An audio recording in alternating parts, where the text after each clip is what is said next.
IPL 2026 মৌসুমের top 4-এ কোন কোন টিম থাকছে আমরা দেখব আজকে। টপ অন থাকবে আরসিবি। আরসিবি এবার যে প্লেয়ার তাদের, তারা এবার টপ অবস্থানে তারা আসেন।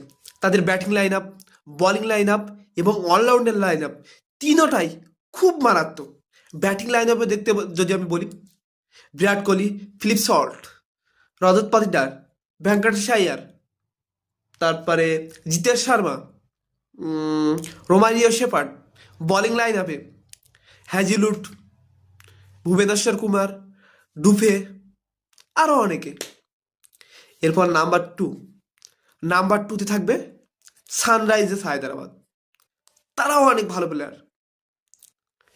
তাদের batting line up, bowling line up এবং অলরাউন্ডার সব দিক থেকে খুব আগ্রাসন।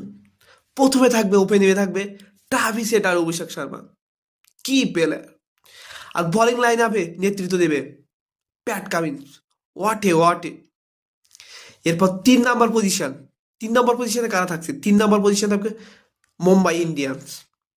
তাদের ব্যাটিং, বোলিং সব দিক থেকে খুব ভালো। এবং 4 নম্বর পজিশন, অবশেষে 4 নম্বর পজিশনে আমার এখানে জায়গা করেছে কলকাতা নাইট রাইডার্স। তারা নতুন রূপে দল সাজিয়েছে এবং ভালো ভালো প্লেয়ার তারা কিনেছে এবার আইপিএল নিলামে। তাই আমার মতে 4 নম্বর পজিশনে এই কলকাতা। এই চারটা দল এই চারটা দল টপ 4-এ থাকবে। কেউ হয়তো আগে পিছে করতে পারে, কিন্তু এই চারটা দল টপ 4-এ থাকবে।